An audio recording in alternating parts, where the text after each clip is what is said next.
Mis hermanos, eh, Dios me les bendiga a todos. Qué gusto volver a verlos un día más. Ya estamos prácticamente en la recta final de lo que es la carta a los hebreos. Creo que, y lo repito nuevamente, creo que ha sido una clase de mucha bendición. La verdad que he podido aprender bastante en el transcurso que hemos podido hablar de esta carta. Como bien hemos venido diciendo, la carta a los hebreos es una carta de exhortación, es una carta que nos invita a permanecer en nuestra fe, en nuestra esperanza, nos invita a permanecer en el amor. La carta a los hebreos es una carta que eh, hace mucha exhortación, ¿no? Y veíamos en los capítulos anteriores a que no dudemos del poder de Dios, a que no debemos dudar de el poder que Dios tiene. Dios ha sido grande, Dios ha sido maravilloso, hemos visto las obras de Dios y no puede ser posible, decía el autor en alguna parte de su carta, de que dudemos de lo que Dios puede o puede dejar de hacer. Así como el pueblo de Israel pecó, la incredulidad es algo que el Señor no perdona. Y veíamos en el capítulo 6 acerca de qué imposible es o cuán débil es para los apóstatas, para los que han visto el poder de Dios, arrepentirse, porque han negado conscientemente el poder de Dios. Entonces hay unas claras advertencias para nosotros como cristianos a permanecer fieles. Hay una clara advertencia para cada uno de nosotros. El capítulo 9 que veíamos la semana pasada, pues nos hablaba de lo que era el culto en aquel entonces y lo que realmente importa, ¿no? Decíamos, cuando llegamos ante la presencia del Señor, cuando nos acercamos a nuestros cultos, a nuestras reuniones, debe ser con un corazón sincero, debe ser con un corazón contrito y humillado, que es lo que recibe el Señor. Muy bien, hermanos, vamos a entrar en el capítulo 10. Le voy a pedir a mi hermano Roberto Batz si me puede ayudar orando y luego de esta oración pues entramos a lo que es la clase del día de hoy. Por favor, hermano. Muy bien, hermanos, vamos a orar. Oremos. Soberano Dios y Padre Celestial, queremos darte gracias, Padre Eterno, por este día. Queremos encomendar, Señor, la clase del día de hoy en tus manos. Permita, Padre, que nuestro hermano Gerson pueda, Señor, recordar lo que él ha estudiado, que nosotros como estudiantes y oyentes, Señor, vamos a prestar mucha atención para poder seguir creciendo en el conocimiento, para poder, Señor, enseñarles a otras personas que están sedientas de tu palabra, Señor. Permita, Padre, que todo lo que vamos a realizar sea conforme a su voluntad. Es en el nombre de Jesús que oramos y en comunión de tu Santo Espíritu. Amén. Amén. Amén. Muy bien, hermanos. Voy a compartir pantalla y vamos a estar viendo lo que es nuestra clase del día de hoy, que nos corresponde hablar del capítulo 10 de Hebreos. Por favor, si pueden tener siempre su Biblia al alcance para que cuando estemos en la lectura, en la clase, pues podamos estar atentos a lo que dice el texto. Repito, siempre estoy en la Reina Valera 1960. Es la versión que estoy leyendo. Si alguno de ustedes tiene otra versión, pues adelante, ¿no? Es válido para que podamos juntos aprender. Seguimos en esta parte. A Jesús como sumo sacerdote y sacrificio. De eso estaremos hablando, de eso estaremos analizando. Desde ya del capítulo 7, desde el capítulo 7, el autor se ha dedicado a explicar lo que es el sacerdocio de Cristo. En el capítulo 7 se habló de cómo Jesús era sacerdote según el orden de Melquisedec. En el capítulo 8 decía de que ese sacrificio, de que ese sacerdocio quedaba obsoleto a causa del sacerdocio que implantó nuestro Señor Jesucristo.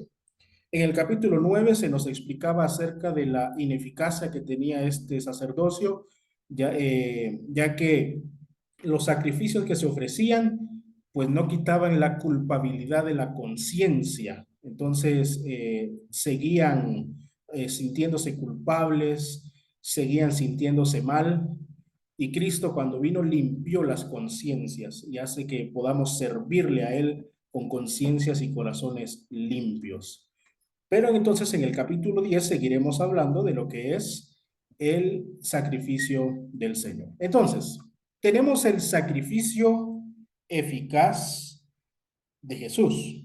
Ahora, ¿qué significa la palabra eficaz? ¿Qué significa? Muy bien. Algo, hermanos, el ser eficaz es lograr los resultados esperados.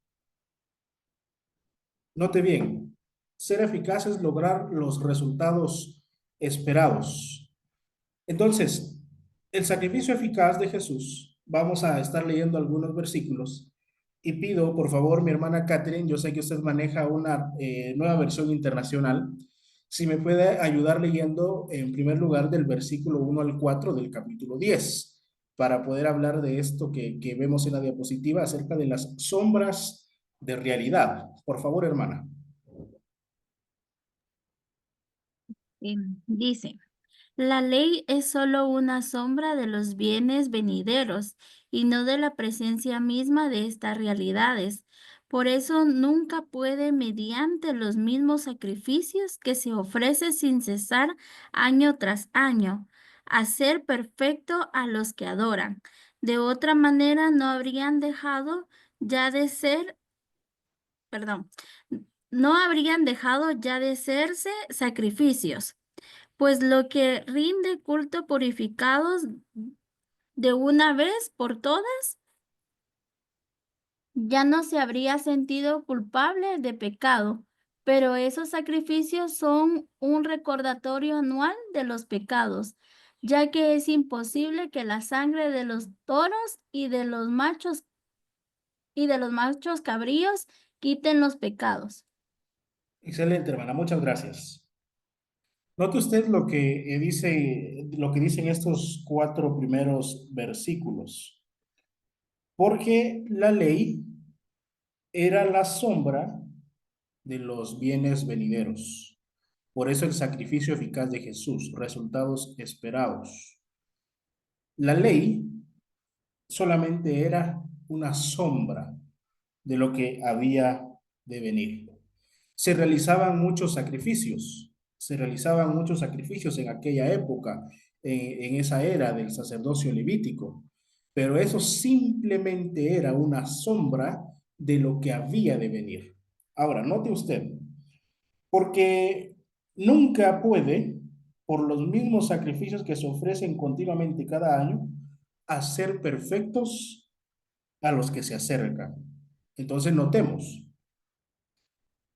la ley, en el sacerdocio levítico, se ofrecían múltiples sacrificios.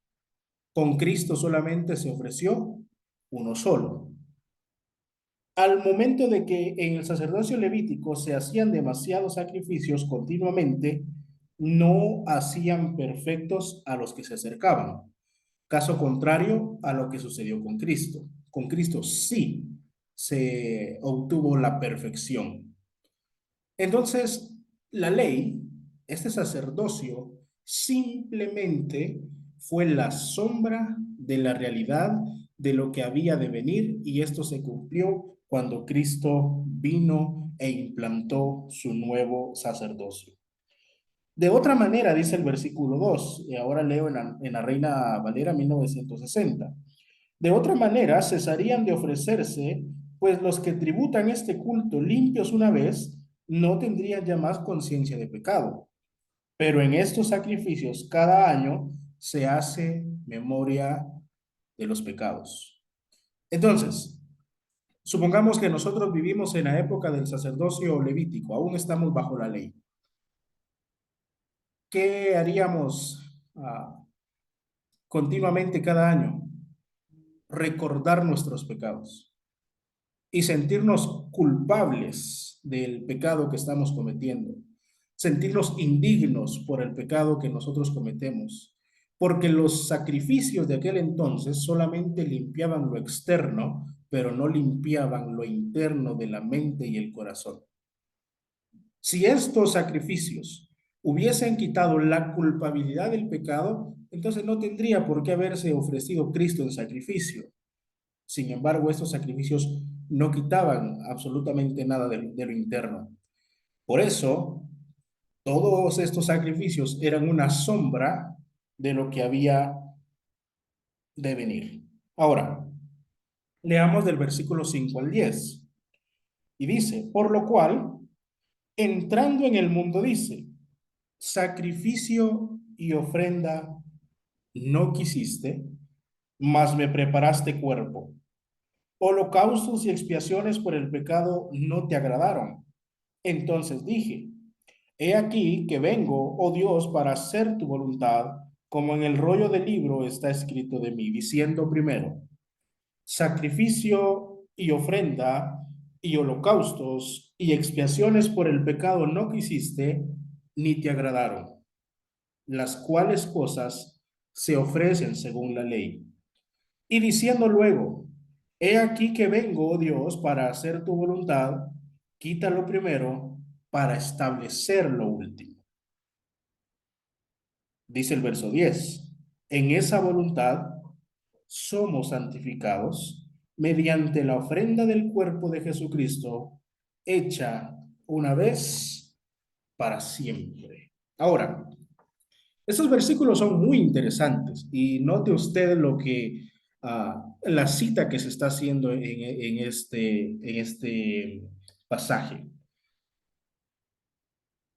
Estamos hablando del Salmo 40. Está haciendo una alusión, una cita del Salmo 40. Sacrificio y ofrenda no quisiste, mas me preparaste cuerpo. Holocaustos y expiaciones por el pecado no te agradaron. Entonces dije, he aquí que vengo, oh Dios, para hacer tu voluntad, como en el rollo del libro está escrito de mí. La semana pasada, al finalizar la charla, la clase, llegábamos y hacíamos una reflexión. Decíamos de qué nos sirve empezar el culto a las 9 en punto de la mañana, horario pactado en la reunión de liderazgo, si no vamos a disfrutar del servicio, sino que nos fijamos en cómo vino vestido tal hermano o tal hermana, si nos fijamos en las equivocaciones que se tuvo el hermano al momento de dirigir las alabanzas. Qué feo dirigió hoy el hermano Byron, ¿no? Se confundió, se le salió un gallito cuando cantó. Y imagínense que nosotros nos fijemos en estas cosas.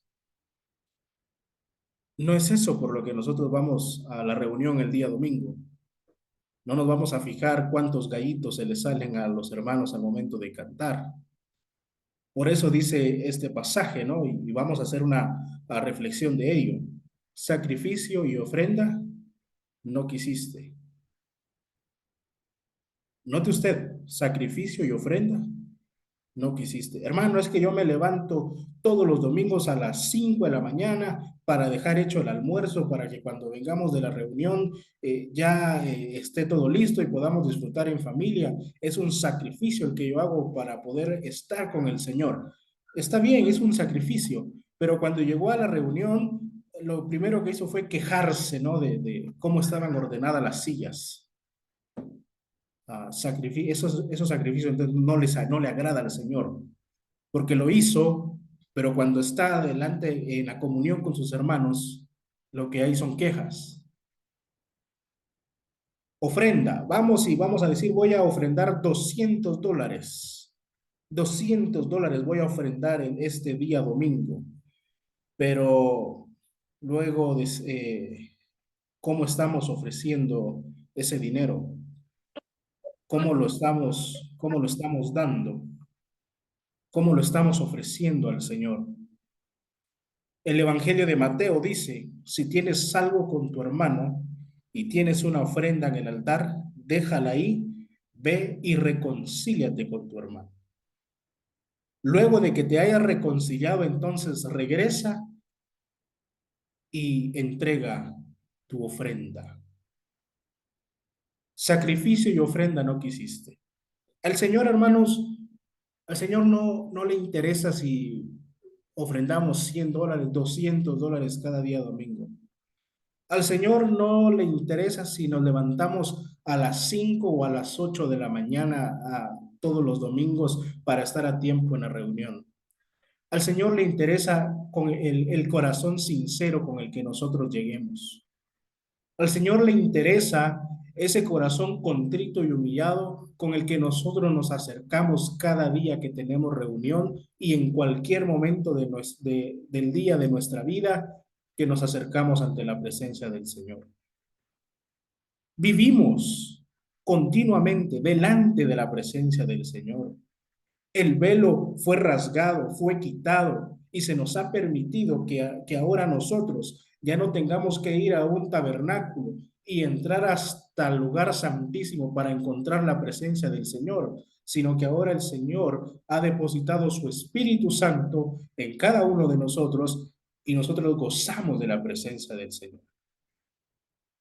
Él purificó las conciencias de los miembros de este pacto, para que nosotros pudiéramos servir al Dios vivo. El Señor en su sacrificio quitó toda culpa y toda mancha de su pueblo. Mis hermanos, yo les invito, y si usted lo hace, gloria a Dios, lo que voy a decir a continuación. Disfrute de las reuniones, disfrute de la comunión. Cuando usted vaya a la iglesia, hermano, disfrute de esos cantos. Se le pudieron haber salido 2 gallitos al hermano que estaba dirigiendo, pero ofrézcalo de corazón. Ofrezca de corazón su alabanza. Posiblemente el hermano cuando leyó la escritura en la Biblia se equivocó de capítulo y se equivocó de versículo y lo dijo diferente, hermano. Usted disfrute de la reunión. Sacrificio y ofrenda no quisiste, porque el pueblo en aquel entonces se acostumbró a los sacrificios que ya lo hacían de manera mecánica. Ya sabían de que tenían que ofrecer sacrificios y el Señor con los sacrificios estaba contento, mientras sus actitudes eran de rebeldía contra el Señor. Y eso es lo que no quiere Dios de nosotros. Dios no quiere que estemos cada primer día de la semana ofreciendo una ofrenda, ofreciéndole fruto de labios, ofreciendo alabanza, si nosotros estamos en pecado, si nosotros estamos peleados con nuestros hermanos. Eso no le agrada al Señor. El mismo Señor Jesucristo preparó su cuerpo y entregó su cuerpo y purificó nuestras conciencias. Qué bendición que usted y yo podemos acercarnos a las reuniones con nuestros hermanos con conciencia limpia, sin mancha, y que podamos ofrecerle al Señor una adoración sincera. Ese es el punto. Que podamos llegar y servir al Señor de manera sincera. Que no haya doble vida en nosotros, sino que vivamos delante de la presencia del Señor como a Él le agrada. Y es interesante porque el Señor dijo, he aquí yo vengo, oh Dios, para hacer tu voluntad. Entonces, mis hermanos, esta es una gran enseñanza para nosotros, porque nosotros estamos para hacer la voluntad del Señor. Estamos para hacer la voluntad del Señor. Y el verso 10 dice, quita lo primero para establecer esto último. Hablando del sacerdocio, quita esto, quita el sacerdocio levítico quita la ley, que era simplemente una sombra de la realidad, y establece entonces este nuevo pacto. Entonces vivimos bajo este nuevo pacto, y bajo este nuevo pacto el Señor, mis hermanos, ha purificado nuestras conciencias. Por favor, mi hermano Byron, si me puedes ayudar leyendo, por favor, del versículo 11 al 14 del mismo capítulo 10. Por favor, hermano. Amén. Dice, y ciertamente todo sacerdote está día tras día ministrando y ofreciendo muchas veces los mismos sacrificios que nunca pueden quitar los pecados. Pero Cristo, habiendo ofrecido una vez para siempre un solo sacrificio por los pecados, se ha sentado a la diestra de Dios, y de ahí en adelante esperando hasta que sus enemigos sean puestos por estrado de sus pies, porque con una sola ofrenda hizo perfectos para siempre a los santificados.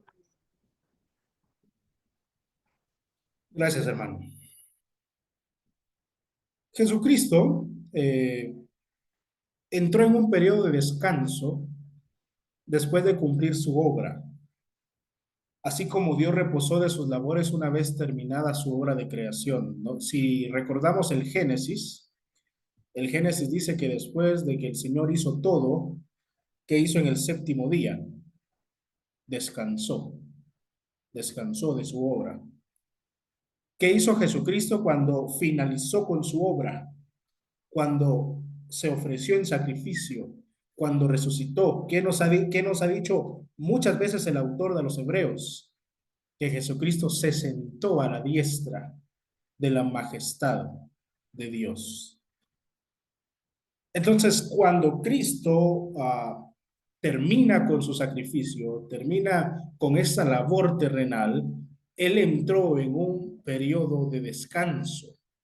Se sentó a la diestra de Dios, gobierna juntamente con el Padre, así como el Padre reposó de sus labores una vez terminada su obra de creación allá en el principio. Entonces, dice el verso 11, y ciertamente todo sacerdote está día tras día ministrando y ofreciendo muchas veces los mismos sacrificios. Note usted, está haciendo lo mismo continuamente, los mismos sacrificios están que los ofrece, pero Cristo se ofreció una sola vez. O sea, una vez más, desde el principio, desde la clase de introducción, hemos venido hablando de que Cristo está por encima de todo y de todos. Note que los sacerdotes antiguamente continuamente ministraban y ofrecían los mismos sacrificios para quitar los pecados, pero Cristo lo hizo una sola vez. Cristo está por encima de cualquier sacerdote, de cualquier sacerdocio. Entonces, de ahí en adelante, mire lo que dice el versículo 2 y el versículo 13. De ahí en adelante, esperando hasta que sus enemigos sean puestos por estrado de sus pies. Esto lo veíamos en una de las clases anteriores, en las que es una idea oriental en la que se tiene la imagen de alguien militar y que vence y que está por encima de sus vencedores, de sus enemigos. Es un vencedor. Por lo tanto, Cristo está por encima de todo. Porque con una sola ofrenda, note bien, porque con una sola ofrenda, dice el verso 14, hizo perfectos para siempre a los santificados. Ahora, hemos sido santificados, ¿ok? Pero yo quiero preguntarles, y pido a mis hermanos que ustedes puedan ayudarme en estos momentos. ¿Qué idea tienen ustedes de la santidad? Somos santos, pero muchas veces se confunde el término santo con perfección, porque si usted comete un error y tiene un amigo o tiene un hermano o tiene a alguien que no es cristiano, le va a decir, ¿y no que eres santo? Entonces, ¿qué idea tienen ustedes de la santidad? A ver, hermanos, pueden opinar.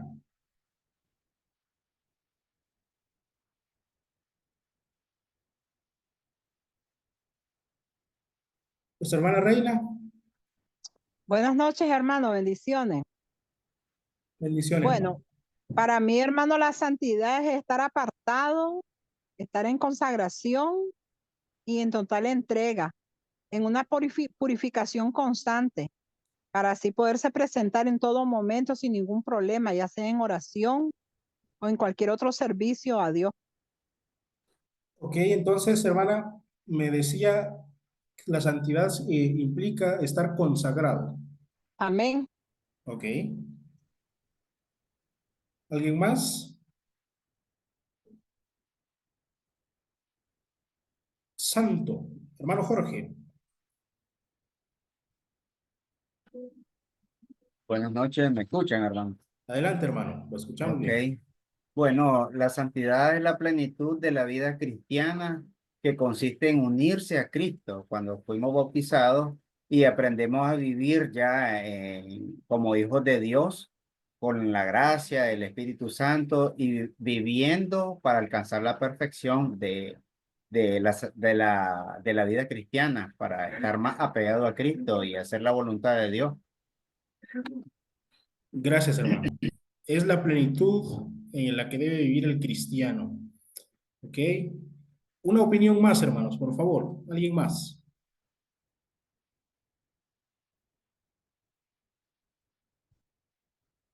¿Qué idea tienen de la santidad?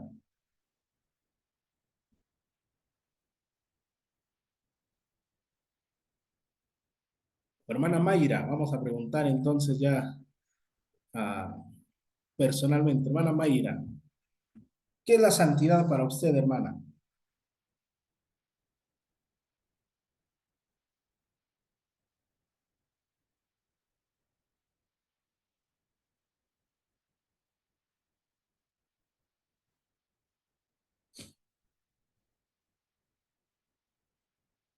Ah, no la escuchamos, hermana. No sé si me está fallando el internet, fíjese. Ah, ok. Ahora, Ahora sí. bueno. Ya, Díganos, me hermana. escucha. Parece que me está fallando bastante el internet, hermano. Oh, Este, le decía que para mí la santidad es el cambio de vida que damos a través del bautismo y vamos poco a poco cambiando nuestra manera de ser, la vieja persona que éramos, cambiando desde nuestra forma de expresarnos hacia los demás y nuestra manera de ser cada día con las personas que están en nuestro entorno. Para mí eso excelente. es santidad, hermano. Excelente. Gracias, hermana. Bueno, Lo que ustedes han mencionado es muy... sí, hermano Ronald. Buenas noches, bendiciones, hermano. Para mí Bendiciones. la santidad es como un estado de estar apartado solamente para Dios, pero que no implica ser perfecto, sino implica una manera diferente de vivir. Excelente, hermano. Gracias. Tenemos algunas palabras que ustedes han mencionado. Decía nuestra hermana Reina, una consagración. Nuestro hermano Jorge decía, es la plenitud, la que debe vivir el cristiano. Nuestra hermana Mayra decía de que es lo que hemos recibido al momento de ser bautizados y el perdón que hemos obtenido para ah, ser diferentes. Y nuestro hermano Ronald pues decía estar apartado, ¿no? Apartado del mundo. La santidad tiene que ver con todo esto, pero hay algo bien interesante, ¿no? En lo que implica la santidad. Sí implica estar apartado. Ah, por ejemplo, nosotros estamos hoy en día apartados del mundo, pero ¿de qué mundo estamos hablando? Porque vivimos dentro de él, ¿no? Vivimos en el mundo. Pero el Señor decía, yo te pido por ellos que están en el mundo, pero no son del mundo.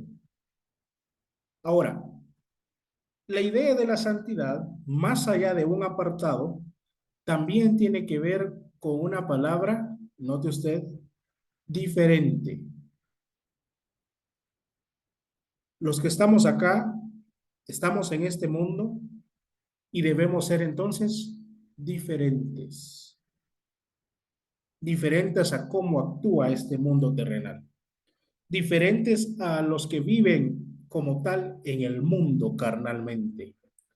Hemos sido santificados, pero note usted, y hay algo bien interesante, porque la idea que está en el pasaje es que no hemos sido santificados completamente, sino que es un proceso. Estamos en la santificación. ¿Somos santos? Sí, hermanos, somos santos. Somos diferentes, estamos apartados, pero estamos en ese proceso para llegar a la plenitud misma cuando el Señor vuelva. Entonces, hemos sido santificados, pero note usted que en la Biblia, en muchos pasajes, se nos exhorta a poder poner de nuestro esfuerzo por ser santos. Ser santos como yo soy santo. Y hay varios pasajes y el mismo Hebreos, pero en el capítulo 2 se va a decir que sin santidad nadie verá al Señor. La santificación es algo que hemos recibido, pero que aún no hemos realizado, o sea, no hemos llegado a esa plenitud de la santidad. Lo haremos cuando el Señor vuelva por su iglesia, por una iglesia pura, santa y sin mancha. Estamos en el proceso de la santificación. Lo que usted y yo hemos obtenido es que cuando hemos creído en Jesucristo, entramos en ese proceso de santificación para ser diferentes. Eso quiere decir que en el camino posiblemente vamos a cometer errores. Es algo que muchos no comprenden, porque dice, ¿cómo que tú eres cristiano y fallaste? ¿Y no que eres santo? No es que no somos todavía aún completamente santo, porque ser santo es no cometer absolutamente ningún error, pero vivimos en este mundo y se nos pide poner de todo nuestro esfuerzo para no pecar. Pero el mismo apóstol Juan va a decir, estas cosas yo les escribo para que no pequen, pero si alguno hubiere pecado, abogado tenemos para con el Padre. Hermano Raúl. Vale. Hermano, por eso nosotros los cristianos no debemos de vivir inconformes a las costumbres mundanas, inconformes, porque si nos acostumbramos, estamos mal. Entonces, al estar inconformes, nosotros nos da la oportunidad, nos damos la oportunidad de irnos perfeccionando. Me comprende cómo es que pienso, ¿verdad? Que debemos de ser los cristianos, no conformarnos al mundo, no conformarnos a la vanidad del mundo, sino de vivir más cerca del Señor, porque es como dice en Romanos 12, 1, 2, por ahí, que dice que nosotros, dice, debemos, cada uno de ustedes en adoración espiritual ofrezca su cuerpo como sacrificio vivo, puro. Pienso de que debe ser la lucha diaria, porque por ejemplo, pienso yo que a la iglesia no llegamos santos, no somos perfectos. Llegamos a perfeccionarnos, a moldearnos, a que nosotros cada día vayamos como el alfarero que nos va moldeando, nos va puliendo. Eso es, pienso yo, que debe ser la vida rutinaria de nosotros los cristianos. Cada día acercarnos más. Lejos del Señor no somos nada. Correcto, hermana. Muchas gracias. Muy acertado su comentario. Romanos 12:2 dice, no os conforméis a este siglo. La palabra conformar, hermano Ulises, ya te doy la palabra. No os conforméis quiere decir no se adapten a vivir a este mundo, porque ustedes no son de este mundo. No se acostumbren a vivir en este mundo, porque ustedes no son de acá, ustedes son peregrinos. No se acostumbren a las cosas terrenales, porque eso lo único que hace es volverlos carnales, pero ustedes ya han entrado en el proceso de santificación. Y como están ya en el proceso de santificación, su mirada debe estar puesta en Jesús. Y mire cómo va a estar conectado todo en la carta a los Hebreos. Deben poner su mirada en Jesús. Y en este mismo capítulo 10, al final, vamos a tener una reflexión bien importante acerca del no adaptarnos a este mundo. Santificados es que somos diferentes, estamos apartados del mal de este mundo. Hermano Ulises. Buenas noches, bendición, hermano. Un punto a destacar demasiado importante es que la santidad no es algo como estaba mencionando nuestra hermana Débora, no es algo que vamos a conseguir un día para otro, ¿verdad? Es un proceso a través del cual el cristiano va mejorando sus actitudes como por ejemplo, puede ser algunos vicios, tal vez puede ser, o aficiones que tenía antes de ser cristiano, ¿verdad? Y un texto que apoya demasiado esta idea, podemos buscarlo en Filipenses 3:13, que dice la versión, la Biblia para todos. Dice, no quiero decir que ya llegué a la perfección. Vamos a leerlo desde el 12. No quiero decir que llegue a la perfección en todo, sino que sigo adelante. Estoy tratando de alcanzar esa meta. Pues esta es la razón por la cual Jesucristo me alcanzó a mí. Hermanos, no considero haber llegado ya a la meta, pero esto sí es lo que hago. Me olvido del pasado y me esfuerzo por alcanzar lo que está delante. Sigo hacia la meta para ganar el premio que Dios me ofreció cuando me llamó, por medio de Jesucristo. Entonces, el apóstol Pablo, a través de la carta a los filipenses, nos motiva a querer mejorar constantemente y a perseguir la meta que es lograr llegar con nuestro Señor Jesucristo, lo que nosotros aceptamos a Cristo en nuestros corazones, ¿verdad? Entonces, debemos de conocer eso, puede tocar ese punto esencial, de que no es cambiar de un día para otro y rendirnos, sino seguir ese proceso, seguir continuando y confiando en el Señor, hermano. Bendiciones, gracias. Excelente, hermano. Excelente, excelente. Todavía no hemos alcanzado todo, ¿verdad? Estamos en ese proceso. Vamos a poner este ejemplo, estamos en las manos del alfarero. Eso somos barro y estamos aún en las manos del alfarero. Mientras Él nos moldea, Él nos utiliza y somos instrumentos de honra. En el antiguo tiempo habían vasijas de honra, vasijas de misericordia. El Señor nos usa como instrumentos a nosotros en ese proceso de la santificación. Y qué alegría da entender esto, ¿no? Porque a veces muchos se pueden fastidiar, se pueden preocupar y decir, es que hermano, yo estoy con todas mis fuerzas tratando de mejorar, tratando de luchar. Hermanos, de eso se trata, ¿no? De esforzarnos, de luchar para poder alcanzar la meta y poder alcanzar a ver a nuestro Señor tal y como Él es. Entonces, seguimos. Y en el versículo 15 al verso 18 se va a hablar de tres cosas: del pacto, de la ley y del perdón. Escuche lo que dice el verso 15 al 18. Y nos atestigua lo mismo el Espíritu Santo, porque después de haber dicho, este es el pacto que haré con ellos después de aquellos días, dice el Señor. Pondré mis leyes en sus corazones y en sus mentes las escribiré.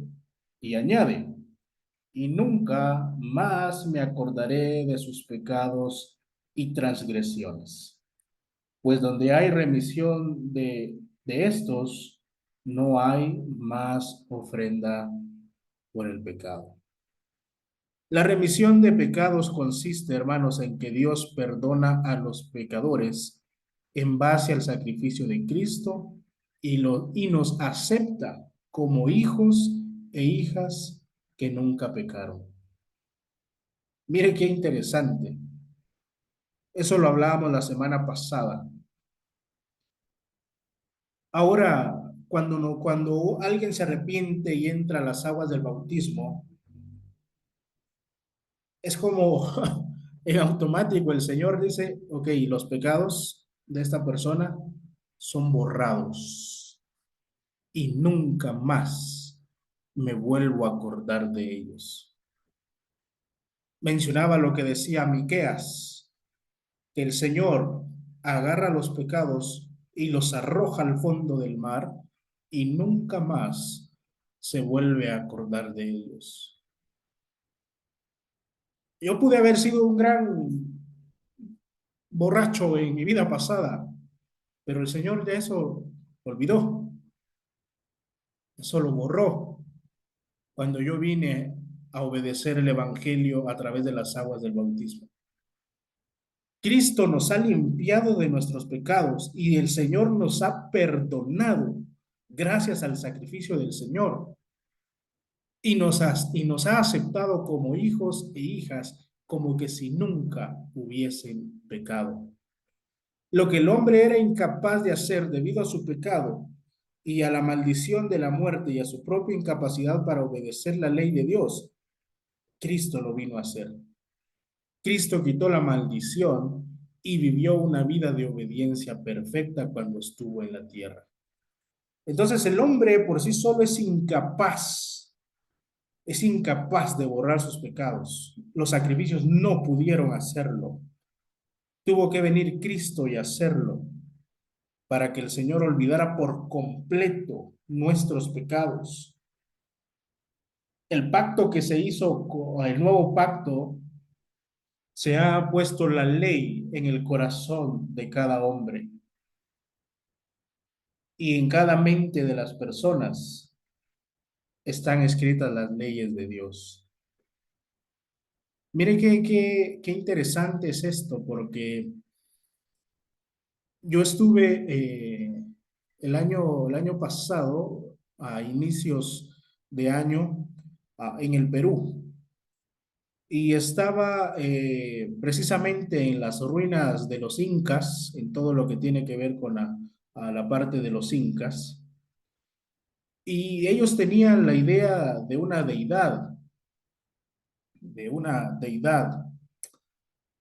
y decíamos cómo estos hombres que nunca escucharon el evangelio tenían la idea de que existía un Dios. El primer mandato de esos hombres era amar. Imaginen usted, amar. ¿Y cuál es el primer mandato que nosotros tenemos en la Biblia? Amarás al Señor tu Dios con toda tu mente, con todas tus fuerzas, y amarás a tu prójimo como a ti mismo. Una civilización, y precisamente, mira, aquí tengo yo ahorita acá de eso, y me cae bien ahorita el ejemplo.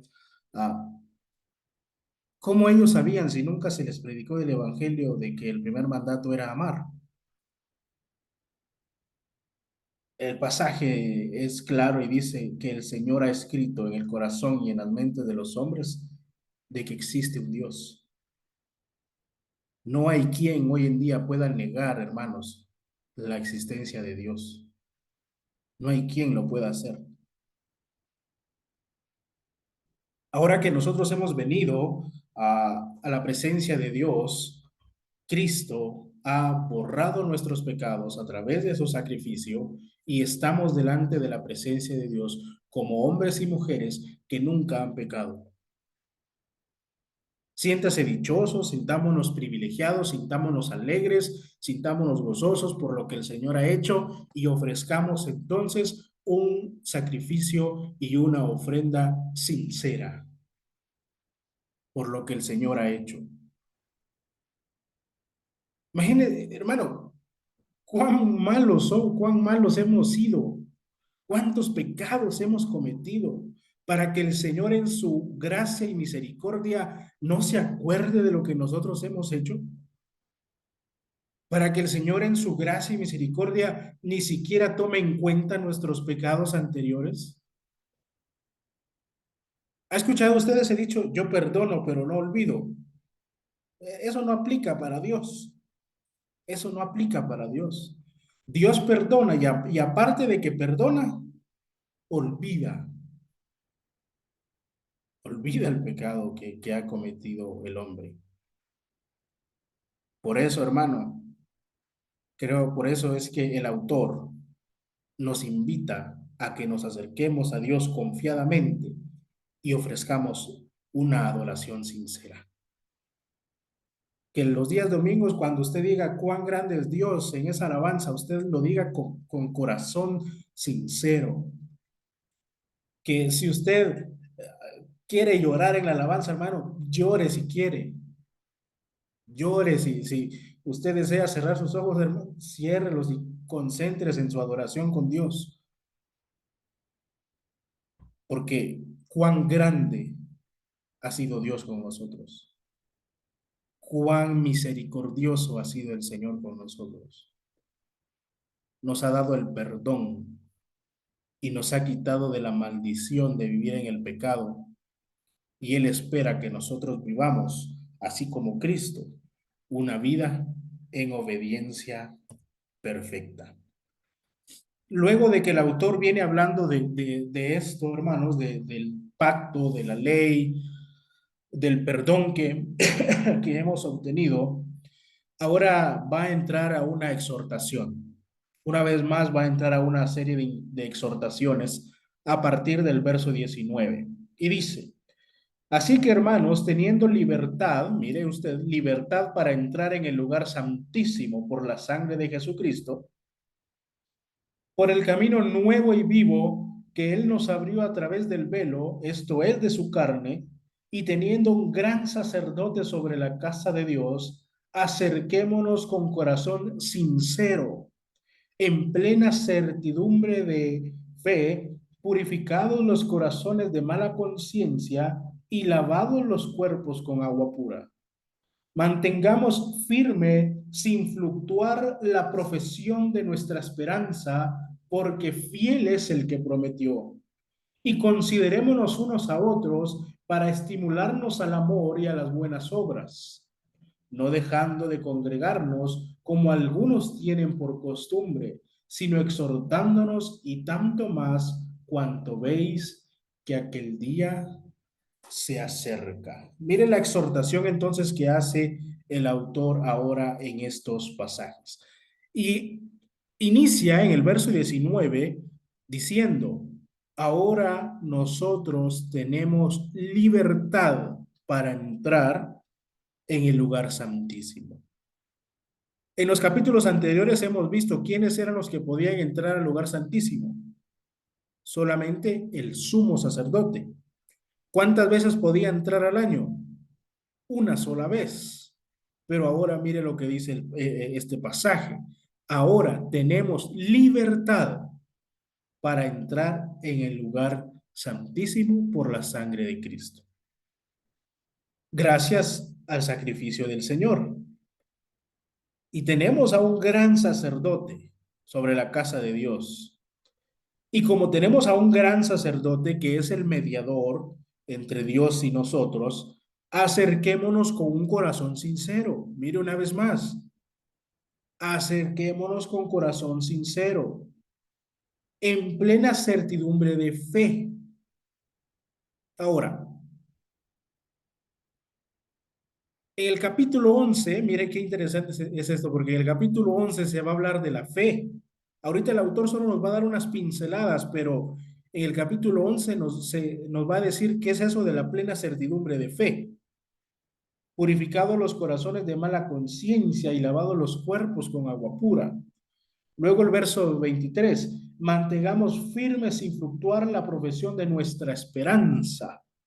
En el capítulo 12 se va a dar a la tarea de explicar cuál es la esperanza. Ahorita no nos lo dice.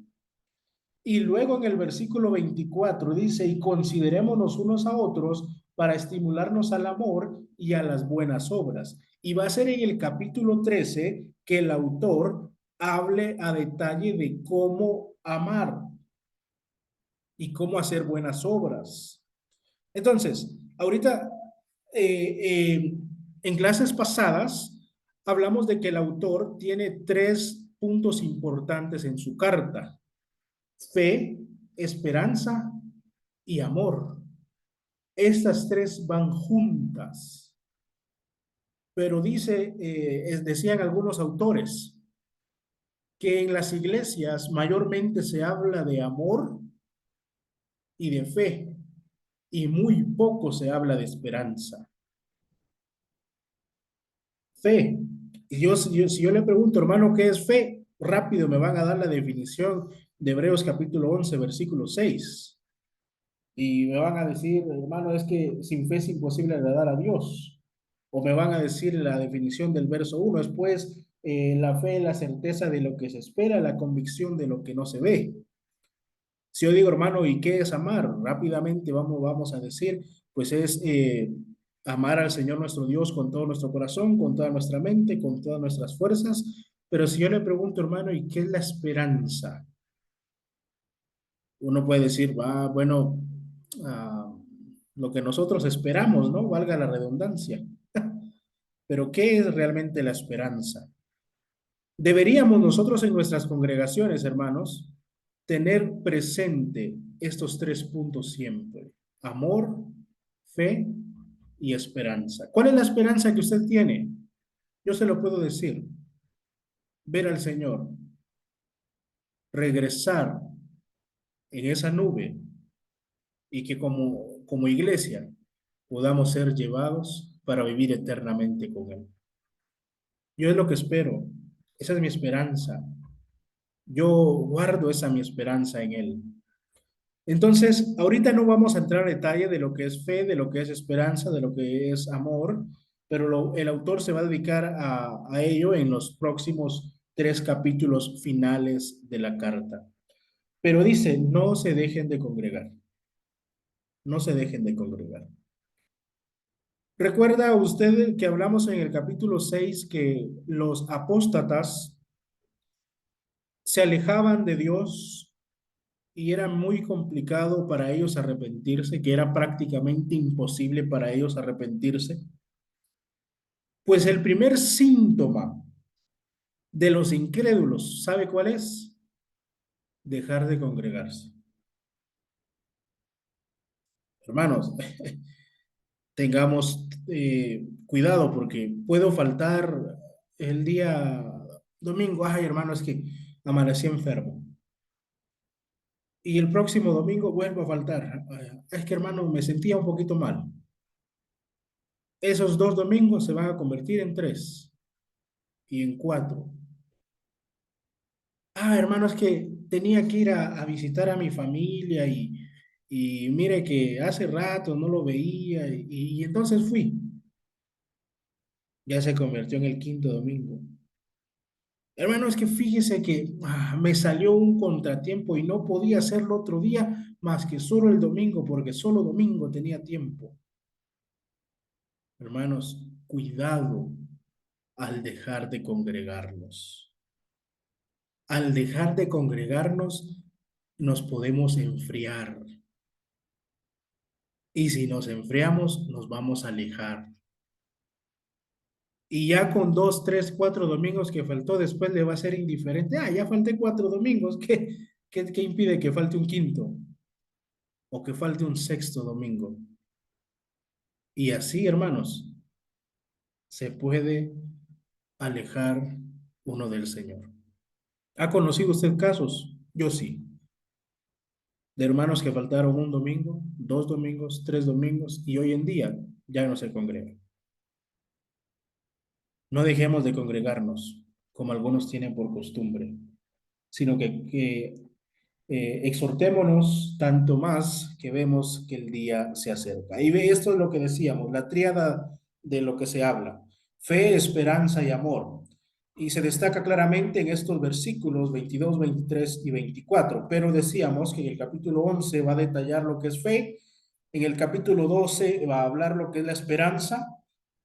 Y en el capítulo 13, hablar acerca del amor. Pero luego va a decir, no solamente perseveren, sino que también presten atención. Presten mucha atención. Porque si pecaremos voluntariamente, como después de haber recibido el conocimiento de la verdad, ya no queda más sacrificio por los pecados, sino una horrenda expectación de juicio y de hervor de fuego que ha de devorar a los adversarios. El que viola la ley de Moisés por el testimonio de 2 o de 3 testigos muere irremisiblemente. ¿Cuánto mayor castigo piensan que merecerá el que pisoteare al Hijo de Dios y tuviere por inmunda la sangre del pacto en la cual fue santificado e hiciere afrenta al Espíritu de gracia? Verso 30. Pues conocemos al que dijo, mía es la venganza, yo daré el pago, dice el Señor, y otra vez el Señor juzgará a su pueblo. El verso 31.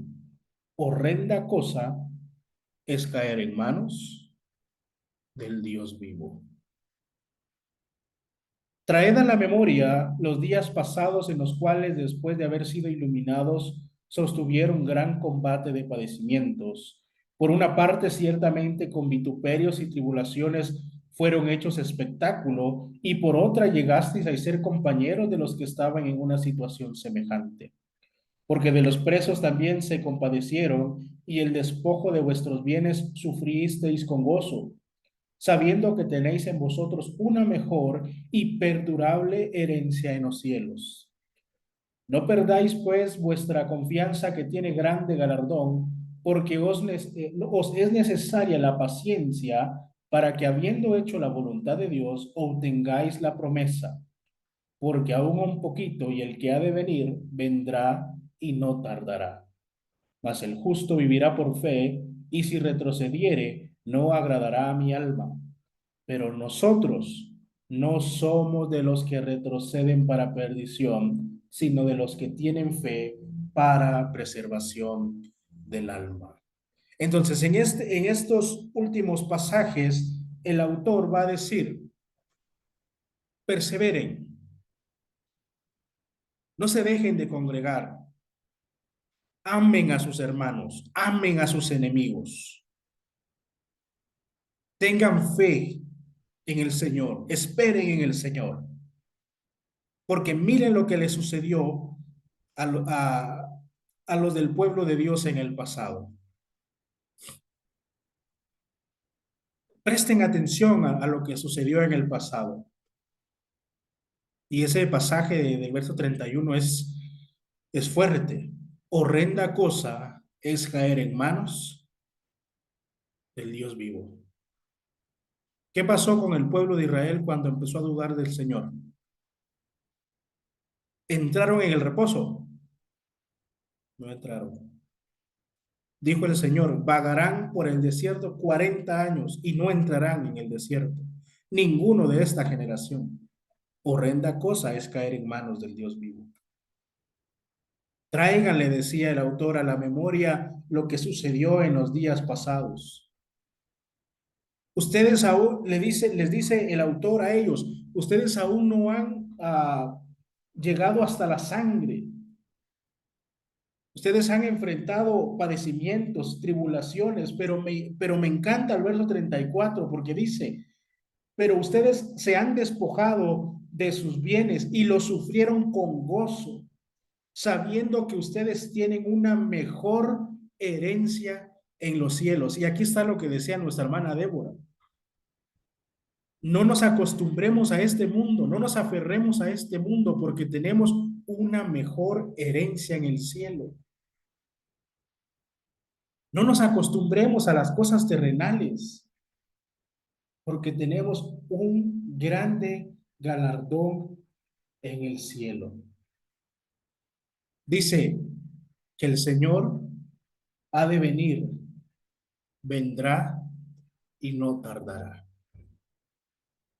Hermanos, debemos vivir esperando al Señor, esperando a que vuelva el Señor, porque nosotros no somos de los que retroceden, sino de los que estamos firmes, firmes en la fe para preservación del alma.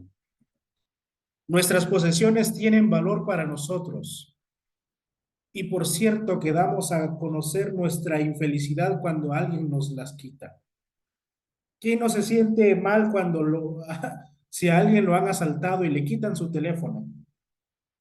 ¿Quién no se siente mal si le quitan alguna de sus pertenencias? Claro, porque tienen valor para nosotros. Jesús, sin embargo, desea que no nos aferremos a las posesiones terrenales, sino a las celestiales. Los tesoros acumulados en el cielo son permanentes. Los que están en la tierra son pasajeros. Todo, hermanos, todo lo que nosotros hoy en día tenemos acá en la tierra es pasajero. Y el autor inició diciendo en el verso 1, la ley era una sombra de la realidad y Cristo vino a perfeccionar todo esto a través de su sacrificio. Ahora que Cristo se ha dado en sacrificio, nosotros debemos vivir en fe, amando y teniendo esperanza, no aferrándonos a lo que está en la tierra, sino a lo que está en los cielos, porque lo que está en los cielos es permanente y lo que está en la tierra es pasajero. Nosotros no somos de los que retrocedemos. Nosotros no somos de los que nos dejamos de congregar. Nosotros somos fieles hasta la meta. Y esa es la exhortación del capítulo 10. Sigamos fieles hasta la meta, porque lo que era una sombra en el pasado, nosotros hemos venido a ver lo que es una realidad.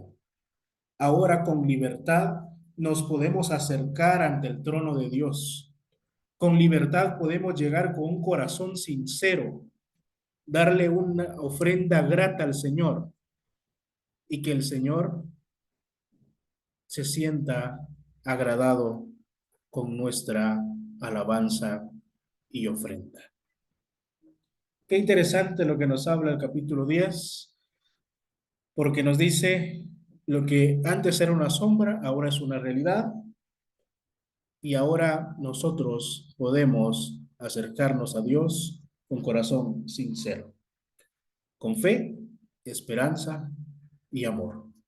No vamos a hablar en detalle de esto, sino que en el capítulo 11, 12 y 13 se hablará a detalle de fe, esperanza y amor.